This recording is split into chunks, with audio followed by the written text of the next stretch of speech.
Oftentimes, we look at how wines are different from each other.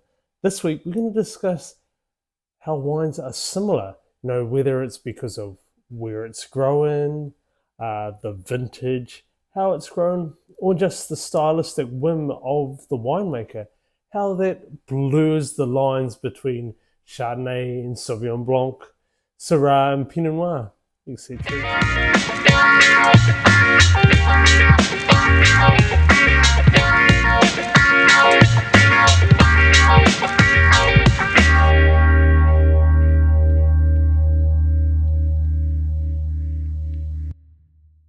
Thinking about Europe, Asia, or that once-in-a-lifetime adventure you've been dreaming about? Travel is happening right around the world, and now is a fantastic time to start planning. Picture yourself wandering through the streets of Paris, cruising the rivers of Europe, exploring the temples of Asia, or relaxing on a tropical beach in Bali. Whether you're looking to travel this year or take advantage of early bird specials for next year, Amanda and Anna from King Travel would love to help you bring those travel dreams to life. Book local, book with confidence. Visit kingtravel.co.nz. So yeah, as I said, we countless times we are sitting, myself, others, the influencers, creators, rah, and just people in general want to talk about the differences between grape varieties.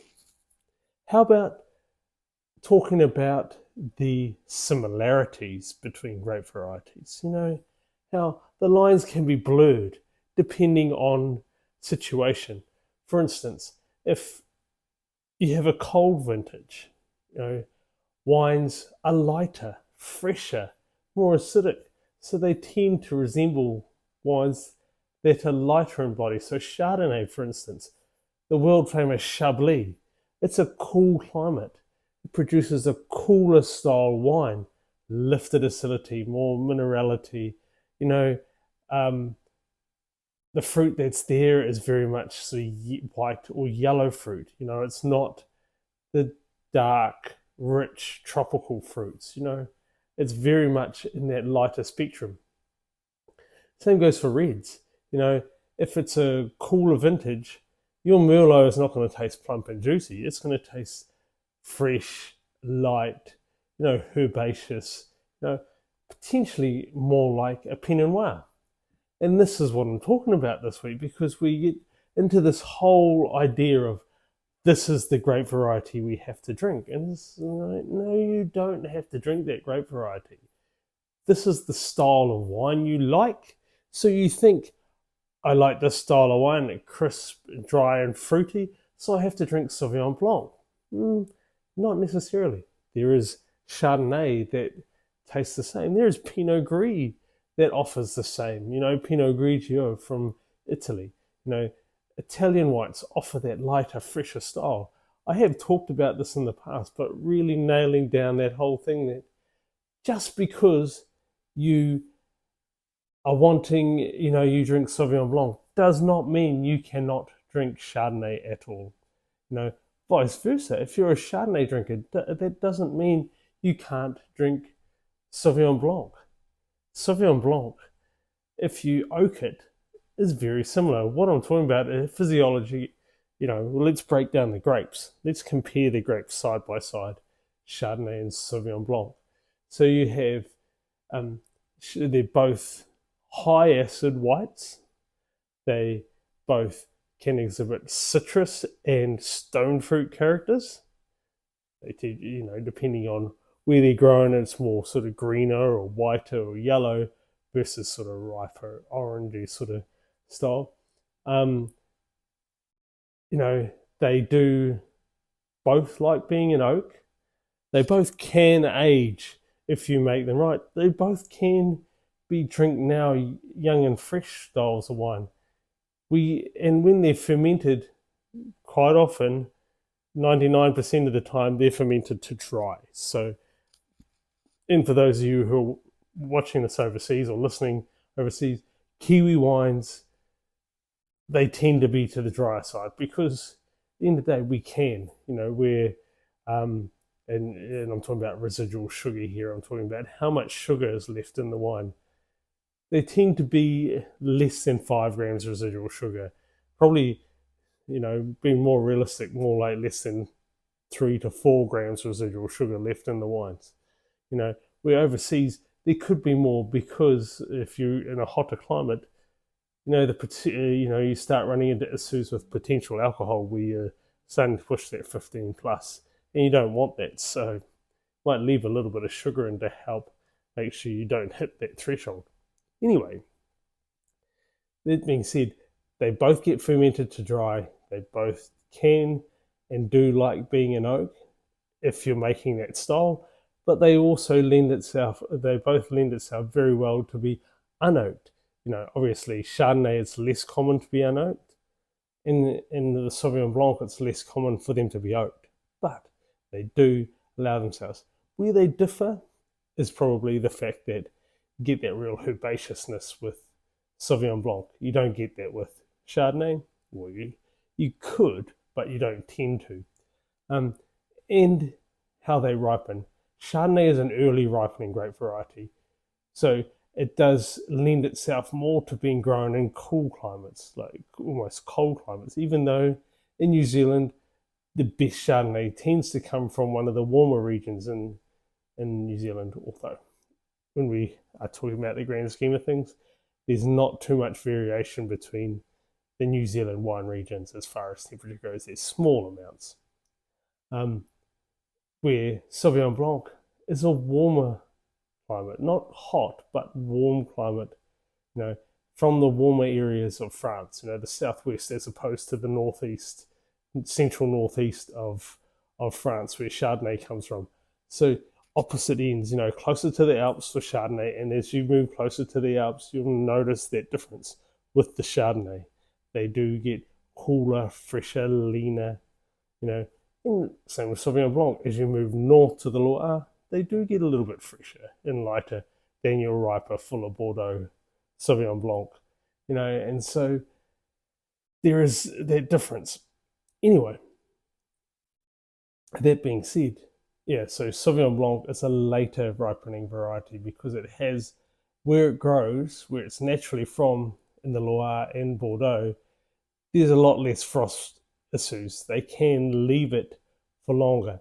So these varieties that are less frost, less adapted to frost, grow in those warmer, less frost-prone conditions, where the grape varieties that love that frost grow up in the higher. It's weird because, you look at, if you made them both unoaked, they're both very similar in body. Chardonnay doesn't become full-bodied just because it's Chardonnay. That's due to where it's growing and how it's produced. So if you produce an unoaked Chardonnay from the South Island of New Zealand, you're going to get something very similar to Sauvignon Blanc. Fresher, crisper, brighter, not as full, not as round. Same with Sauvignon Blanc. If you produce Sauvignon Blanc from a hot climate, you're going to get something richer, rounder, and riper. So you can see me talking about these things is that you can get these wines tasting very similar, to the point where there's very little difference. I'm a Chardonnay drinker as opposed to a Sauvignon Blanc drinker, but a good Sauvignon Blanc will never go amiss with me. I really do enjoy it. And then, same through the other varieties. Pinot Gris is the same, in Italy, Pinot Grigio, same grape variety as in Alsace, but for whatever reason, they are very different wines. They're almost like Syrah and Shiraz. And so what's the difference? Why is this? It's climate as well as winemaking style, how they like to make their wines, how they prefer their wines to be. So in Italy, they'll pick it a lot earlier, so the alcohol is lower, the sweetness is lower, same with the acidity is higher. And then in Alsace, they'll pick it a little bit later, so they get a riper, rounder, smoother style wine. And so this is the same thing, when you're talking about Chardonnay and Sauvignon Blanc, if you're talking about those ends of the spectrum, you make a richer, fuller bodied style of Pinot Gris, and it looks more like a Chardonnay. You make a lighter, fresher style of Pinot Gris, and it looks more like a Sauvignon Blanc. So this is the thing. It doesn't really matter the grape variety. Sure, there's variation in the flavors, there's variation in how it's grown and what it does, how it likes to be produced. But depending on where it's grown, the vintage it's grown in, it can take on a whole new spectrum of flavors and styles, And so we don't have to pigeonhole ourselves. Chardonnay, Sauvignon Blanc, they can be interchangeable. Pinot Gris can be interchangeable, Chardonnay can look like a Pinot Gris if it's grown in the right way and produced in the right manner. Gisborne Chardonnay, I used to in the past ran wine tasting, and I used to fool people with Gisborne Chardonnay. They'd say they didn't like Chardonnay, but I'll throw it at them blind, and they'd think it's Pinot Gris, because Chardonnay and Gisborne gets this natural oiliness, and it has that richness in body, but it doesn't have to be put into oak. And so if you get yourself a classic unoaked Gisborne Chardonnay, it's all fruit. There's a little bit of sort of a creamy, nutty, sort of nougat type aspect on the palate, just to give it a little bit of texture. But is that not Pinot Gris? Pinot Gris can just be this fruit forward, easy drinking, smooth, round wine. The same thing as unoaked Chardonnay. So that's what I mean. Even Chardonnay can be chameleon-like and become Pinot Gris or Pinot Gris-like. And this is the thing, this is what I'm talking about, is that you don't just have to drink the same wines, because they are interchangeable. You just got to know what you're looking for and be willing to explore, be willing to try different wines, because they're out there. And, I talk about this all the time. You go to like the top 100 lists for New Zealand sommeliers coming out very soon, end of this month, start of next month. And key things to note is that you can go to a sommelier and tell them what style of wine you like, and they can offer something that tastes very similar but is totally different to what you'd normally drink. And that's the beauty of wine. Doing a little bit of homework, a little bit of research, asking the right people, and you can get something that tastes like or similar to what you like, but it's different. Okay, let's move on to and when I talk about that, actually, one key factor with that is that, I could talk about this after the reads, but I'll talk about it now. This makes a big difference. It can make a big difference to what you drink with the food. Especially, and this is probably where you'll most see it, is in degustation restaurants, where they're trying to pair these complex flavors with wine. And it might lean one way, traditionally in your head, but because of something else, it leans a totally different direction. Case in point, and you can get away with, say it's a fish dish, needs Sauvignon Blanc or a lighter dish, but all the component parts suggest that it should have something richer and heavier. You can still go with a Sauvignon Blanc, but something that's oak aged, that's barrel fermented, something richer, fuller style, but still with that Sauvignon Blanc character. That's that. Anyway, where I was going to was, it's an example, at Lionel's, is the Lionel's tiramisu. Now, it has white chocolate in the mascarpone cream. Now, me, thinking traditionally, this should probably pair with, obviously we're not selling masala, but perhaps the Madeira that they sell at Lionel's. Logical thinking, Madeira is similar to masala. I couldn't taste the sponge, but I tasted the cream with the coffee and the chocolate crumb that goes on it, and I thought, oh, it doesn't quite hit the mark. Oh, what's missing there? And I thought that little bit of layer of white chocolate needs some fruit. So in the Madeira being cooked, the fruit is not there. It has the richness, it has the dryness, but because of it's cooked in cooked wine. It doesn't have that fruit that you want, that fresh fruit. So I thought, we have a white port, the Kopke white port, and oh my goodness, it's stunning. Just that whole shift slightly in tradition, similar style being fortified, but a little fruitier than what you would traditionally think of. And that's that whole thing. It's just that little tweak sideways rather than a whole throw the baby out with the bathwater and go in a totally different direction. It's just slight. And that shift to that slightly fruitier style, essentially the same style of wine, just took it from being, oh yeah, to being, wow. And that's what you want with a pairing. So that works very well. And that's what you can do, when you're doing something and just that slight tweak, and knowing that, sure, it's Sauvignon Blanc, but you can make it taste Chardonnay-ish, then you can push that way. Taking a Chardonnay, and that the Chardonnay can taste lighter and fruitier. Let's go that direction, or what have you. You can use those grape varieties, but in very different ways. Anyway, the reds. So reds are a little more uncompromising, if you like. You have to really get niche styles. It's not sort of a general pendulum thing, especially with Cabernet. Cabernet, it has the structure, it has the tannin, it has, and actually talking about structure, and we're going to talk about that next week. We're going to talk about wine jargon, just a little teaser for next week.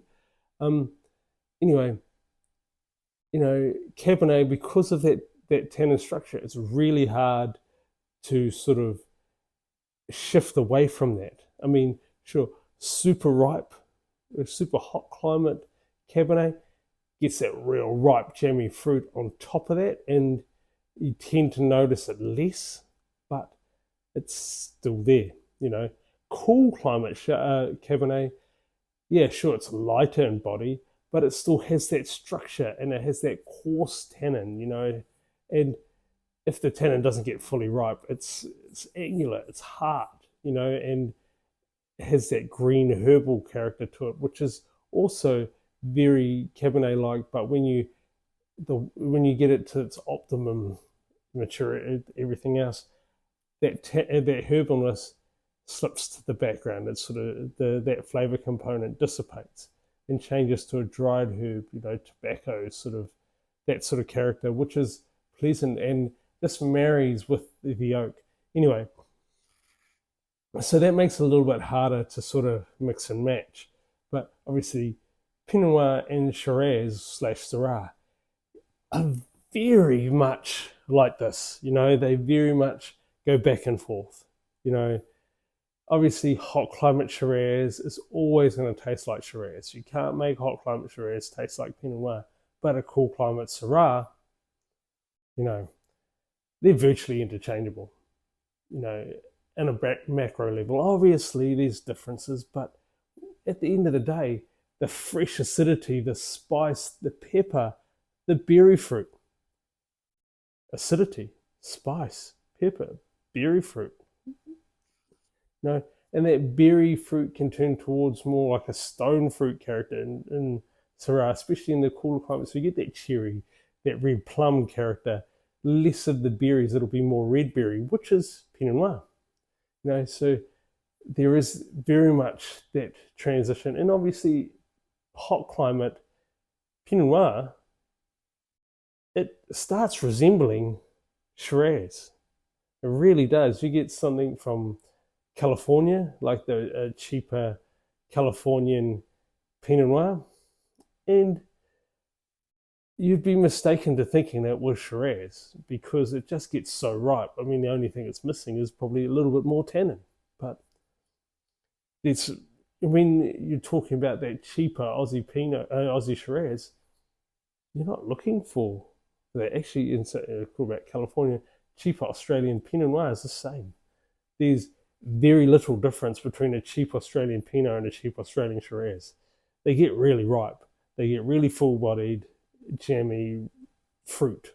No, it's all about the fruit. Just plump, jammy fruit. And the acidity and the tannin is very much a side note. So, yeah, there is interchangeable notes to that. And, I often think, and this is just my personal opinion, and, people have their differences on this, but a lot of people that drink, a lot of Kiwis that drink Central Otago Pinot Noir are not drinking it because they like Pinot Noir. They're drinking it because it's cool to drink Pinot Noir. It's the trendy thing to drink. It's the one you want to be seen drinking. And within Central Otago, you can get riper, richer fruited styles that taste like Shiraz. And that's what they're looking for. They're trying to grab onto that. These people don't drink Martinborough Pinot. They don't drink Marlborough Pinot. They don't drink Burgundy because they don't taste like Shiraz. This is why they're drinking these Otago Pinots, because it's fruit forward, it's ripe fruit, it's in your face, and then there's a little bit of other things going on, which Shiraz, most Shirazes are fruit up front, dark fruit, a little bit of something else going on behind it. Maybe a little more than Pinot Noir, but it's still very similar. And that's why I feel like for a lot of people, Central Otago Pinot is what they drink, especially. And this is those restaurant people out there will understand this analogy. The golfers, the guys on golf weekends, you can sell them basically whatever. They will drink Shiraz or Pinot Noir. That's it. They've got coin, they're willing to spend it, and they spend it on Shiraz or Pinot Noir. They might have a white just to start with, like a Chardonnay, and just go, oh yeah, knock through that, let's plow into the reds. But it's Pinot Noir or Chardonnay, Pinot Noir or Shiraz. And, they're just looking to sit there, oh yeah, or get into this, oh yeah, it's got enough power, got enough body.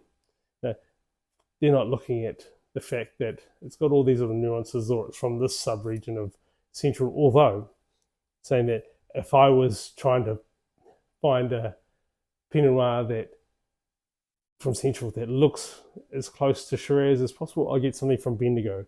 It's hot, you get the coarseness to it, it's almost like the tannin in Shiraz, so you got that little extra aspect to it, and it just gets, on a hot vintage, it'll get super ripe. And so you got the wineries and vineyards have to control that ripeness level. So, a little tip if you like Shiraz, but you want to drink Pinot, find something from Bendigo.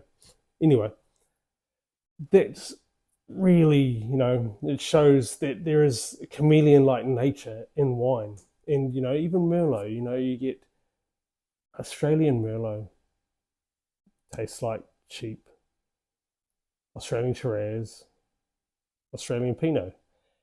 It's hot climate, reds just tend to taste the same, jammy, cool, easy. So even Merlot can taste like these varieties. I mean, obviously, cool climate Merlot gets that green, weedy sort of flavour, and gets that lifted acidity, lightens it up. So, Syrah Pinot, it gets into that aspect. I mean, you see the stark contrast between vintages of just recently. One of the wines on the wine list has changed from the 21 vintage, which was a stonking vintage, really, really good. One of the best vintages, Hawke's Bay, ever. It's rolled to the 23. And while you can tell the quality of the winemaking is there, and, if the standards weren't so high for this wine and the quality wasn't always so, it's so good, I wouldn't look at this 23 and think, but because it's so good in its good years, the 23 is just like, it's really well made, I can taste it, but it lacks that extra that makes it, it makes people, when they'll try it, they go, oh, this is a good wine. It's missing that. They're like, oh yeah, it's fine. And yeah, it's a little bit of a letdown. They go from 21 to 23, but that's what it is. I mean, it's how it is, and it might just have to have a rest on the wine list for for the summer, perhaps, just because it's not really what we'd want for the style that it's hitting. Anyway, that's by the by. But you can taste the difference. That's what I mean. It's lighter, it's fresher, it's more red fruited than dark fruited. It's a Merlot Cabernet, by the way, just for, and I'm not going to tell you what it is because I don't want to affect what you think of that wine or what have you. The herbal character comes through a little bit more. It's a little bit, it's like when you're chewing on fresh herb, you can taste it, and it's not as pleasant, but you can see how good a quality the wine is regardless. Just a shame that it's not the same. It's like, actually, same thing happened. Chateau Garage, the 21 Cabernet was one of the best Cabernets I've ever tasted. You can go back and listen to the back catalogue. You'll hear me wax on lyrically about that. 23, really well made again, very much in the same boat as this one. But, it just lacked that extra that made it better. 24 back up there, because 24 is a great vintage again. So there you go. So these things matter. Vintage matters. The way the whim of the winemaker, this traditions of the region, like Chablis, you could probably, push the ripeness a little bit further, lower the cropping level, push the ripeness further, and add whack more oak, and you'll get something more resembling something further south in the main part of Burgundy. But that's not what they do. That's not what they do. They do it this way. And so they feel like that's the best way they can do it. And then, final thing to round off on, champagne or traditional method wines made with red grapes, made with Pinot Noir. But you wouldn't know that they were Pinot Noir. Same with Chardonnay. It's made with Chardonnay, but it doesn't taste like Chardonnay. If you like champagne, but you say you don't like Chardonnay, you got to look at yourself, because that is Chardonnay. And Chardonnay and Pinot Noir are, obviously picked early. The Pinot Noir is given little to no skin contact, so it's a very different beast. And this is my lead into the wine of the week, just quietly. It's around this, and we'll get into it soon. But yeah, they have chosen to go down the path of making champagne. Before that, in Champagne, they were making red. They're making Pinot Noir. So, it was always red. And then they've shifted to making sparkling. They've chosen, instead of making this red, they're going to make sparkling with their red. It's their choice. It's where they've gone with it. It's the whim of the winemaker, obviously in the region, that can dictate the style of wine that is made. So just before you dismiss a wine out of hand, just look at how it's made, because you'll probably find you like it. Thinking about Europe, Asia, or that once-in-a-lifetime adventure you've been dreaming about? Travel is happening right around the world, and now is a fantastic time to start planning. Picture yourself wandering through the streets of Paris, cruising the rivers of Europe, exploring the temples of Asia, or relaxing on a tropical beach in Bali. Whether you're looking to travel this year or take advantage of early bird specials for next year, Amanda and Anna from King Travel would love to help you bring those travel dreams to life. Book local, book with confidence. Visit kingtravel.co.nz. So bringing back a live tasting. So here we are. We have the Hopes Grove White Pinot Noir 2023. I thought this fit in perfectly. Cool vintage, So instead of making a traditional Pinot, why not make a white Pinot? At the end of the day, it's not silly, because the fruit wouldn't have got as ripe as they'd wanted it and everything else to make a full-fledged red wine. So make a white one.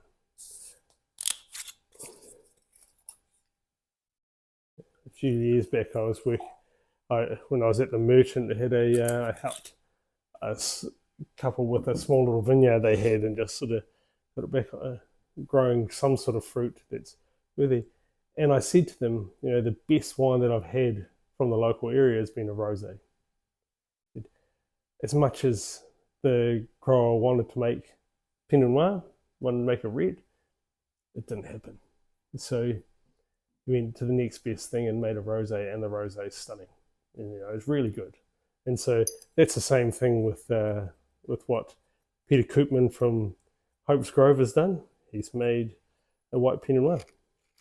So yeah, just looking at the colour, very golden, a golden straw, like not golden, like a pale gold, deep straw colour. Really interesting colour. Yeah. Nose, very much stone fruit. There's lovely ripe citrus as well. Almost a yeasty sort of, almost breedy note to it.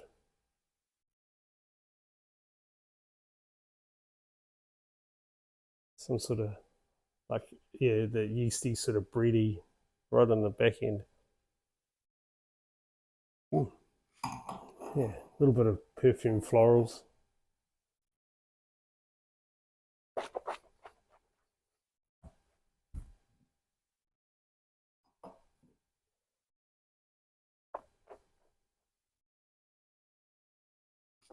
And the cool thing about this is that you have to treat it like a white wine. It very much tastes like a white wine, dry white wine. It's crisp, it's dry, sort of light to medium bodied. Lovely sort of ripe citrus carrying it through the palate, almost like it's almost like an underripe orange, you know. So you get that moreish sort of acidity. And there's just a hint of sweetness that you go, oh, yeah, it is an orange. It's just not quite ripe enough. And that just flows through the palate, and you get soft phenolics on the finish, and just, yeah, delicious, really delicious summer wine. But I mean, you know, a little bit more body than your likes of your Sauvignon Blanc or your standard European whites. Very much in that style, but a little bit more body. Delicious wine. As far as food goes, you know, seafood, salad, white meat, you know, chicken, pork, it'll go very well with charcuterie. It's really versatile wine. Just tasting it, I could have a field day. Cheeses, you know, you name it.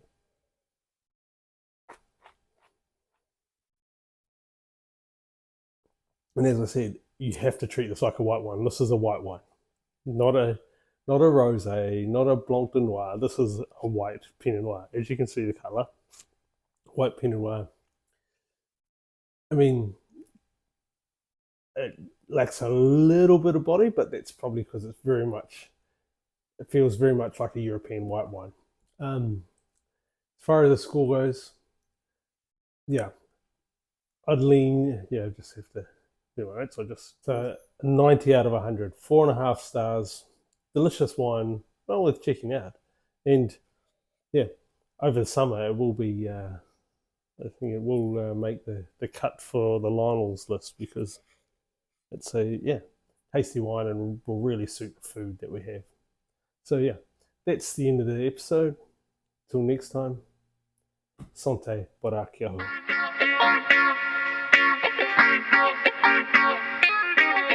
The Vino Geek Podcast, wine from a Kiwi perspective.